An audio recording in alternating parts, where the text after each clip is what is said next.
हमारी जो सोसाइटी में आसपास जो भी कुछ हैपन हो रहा है उससे हमें कुछ ना कुछ सीखना चाहिए। बिना लीडर के टीम खेल रही है और उसके बाद में उन्होंने अब तक की सबसे बड़ी जो जीत है वो वहां पे हासिल की। आप एक टारगेट मत बनाओ, आप पूरा क्वेश्चन पेपर अटेम्प्ट करने पे फोकस करो। Good morning everyone. Good morning बेटा, have a seat. All we are the 10th class aspirant, or in March month we will appear in the board examination also. Problem क्या है कि आज हमें motivation के साथ साथ में एक सही ट्रैक पे रहने की भी ज़रूरत है। और आपने देखा होगा, इस चीज़ को नोटिस किया होगा कि हमारी सोसाइटी है वो हमें ऑलवेज मोटिवेट करती है। मीन्स कुछ थिंग्स होती है जो नेचर इंस्पायर्ड होती है और जो रियल इंसिडेंट बेसिस पे अपनी सारी जो चीज़ें चलती है उसके बेसिस पे हम लोग बहुत सारी चीज़ें एनालिसिस कर सकते हैं। अब मैं एक छोटा सा एग्जांपल आपसे डिस्कशन करना चाह रहा हूँ।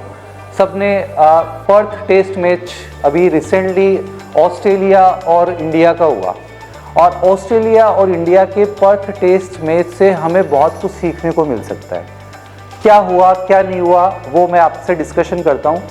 जब ऑस्ट्रेलिया के अंदर इंडियन क्रिकेट टीम गई टेस्ट मैचेस खेलने के लिए, उस टाइम में उनके वो 0-3 से हार के गई थी न्यूजीलैंड से, और उनका जो कॉन्फिडेंस लेवल था वो कंप्लीटली 0 लेवल पे था।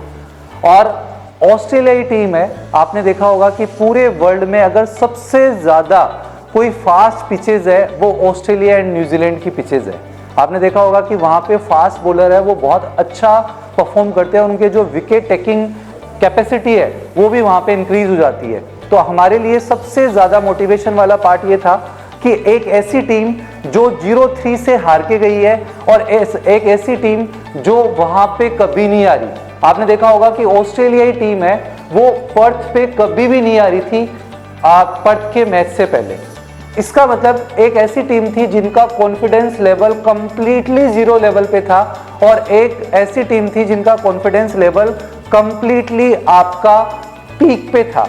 तो क्या हुआ आपके सामने कि हम लोगों ने फर्स्ट इनिंग के अंदर इंडिया ने 150 पे ऑल आउट होगी, और आपकी ऑल आउट होने के बाद में सब लोगों ने क्रिटिसाइज करना स्टार्ट किया उसको। बट जब ऑस्ट्रेलियाई की टीम की बारी आई, वहां पे ऑस्ट्रेलिया टीम है वो 104 पे ऑल आउट होगी। मींस हमने फर्स्ट इनिंग के अंदर भी लीड ले लिया। उस टाइम में रियलाइज हुआ रियल में पिच का कोई ना कोई कंट्रीब्यूशन है। लेकिन जब सेकेंड इनिंग के लिए इंडियन क्रिकेट टीम है वो वहां पे खेल रही है, उस टाइम में वो 487 रन बना रही है और उसके बाद में अपनी जो इनिंग्स है उसको डिक्लेयर कर रही है। इसका मतलब क्या हुआ, पिच वही है, ठीक है, पिच का नेचर वही है, बैट्समैन वही है, बॉलर वही है, लेकिन ऐसा क्या चेंजेस आ गया कि अचानक से उन्होंने ऐसे रन बनाए। दूसरा, फिर उसके बाद में ऑस्ट्रेलियाई टीम है 238 पे ऑल आउट होगी और इंडिया ये मैच है 295 रन से जीत गया। अब ये हमें क्या सिखा रहा है, ये हमें सिखा रहा है कि हम बिना कोई एक्सपीरियंस के, बिना कोई ग्राउंड नॉलेज के, अगर हम कोई भी कितना भी हायर कॉन्फिडेंस वाला पार्ट लेके चले, लेकिन हमें वहां पे सक्सेस तब मिलेगी जब हम ग्राउंड लेवल पे वहां पे वर्कआउट करेंगे। अगर हम लोगों ने ग्राउंड लेवल पे वर्कआउट नहीं किया, ग्राउंड लेवल पे अगर हम लोगों ने हार्ड वर्किंग नहीं की, तो हमारा वही हाल होना है जो ऑस्ट्रेलिया का होना है। तो इस चीज से, इस छोटी सी स्टोरी से हमें ये इंस्पिरेशन मिलता है कि हमें बहुत ज्यादा ओवर कॉन्फिडेंट भी नहीं होना चाहिए। आप लोगों के साथ प्रॉब्लम क्या है, सर ये तो मुझे सारा आता है, सर ये कंप्लीट मैथ्स में तो मेरे से अच्छे मार्क्स कोई ला ही नहीं सकता। लेकिन जब बोर्ड का एग्जाम्स का टाइम आता है, उस बोर्ड के एग्जाम के टाइम में आप अच्छा परफॉर्म नहीं कर पाते। एक कुछ बच्चे ऐसे होते हैं, सर मैथ्स तो मुझे कभी आई ही नहीं, मैथ्स तो मैं कभी कर ही नहीं सकता।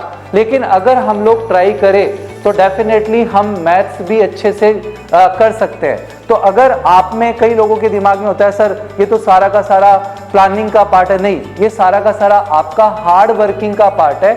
अगर आपने बहुत अच्छे से हार्ड वर्क किया है, सोचो एक रेगुलर जो कैप्टन था उसकी एब्सेंस में बुमराह की प्रेजेंस में, बुमराह एज ए कैप्टन वहां पे रहा और जो रोहित शर्मा था वो उस टाइम में एब्सेंट था, बिना लीडर के टीम खेल रही है और उसके बाद में उन्होंने अब तक की सबसे बड़ी जो जीत है वो वहां पे हासिल की। तो ये हमें यही सिखाती है कि आप फर्स्ट टाइम एग्जाम दे रहे हो और फर्स्ट टाइम एग्जाम देने के साथ साथ में आपके लिए ग्राउंड फर्स्ट टाइम है, लेकिन आपको अपनी नेचुरल बैटिंग करनी है, नेचुरल आपको परफॉर्म करना है और आप परसेंटेज के लिए मत भागो, आप एक टारगेट मत बनाओ, आप पूरा क्वेश्चन पेपर अटेम्प्ट करने पे फोकस करो। ये इतना ही मैं बोलना चाहूंगा, क्योंकि ये सबसे बड़ा जो आज का मोटिवेशन थॉट यही है कि हमें हमारी जो सोसाइटी में आसपास जो भी कुछ हैपन हो रहा है उससे हमें कुछ ना कुछ सीखना चाहिए।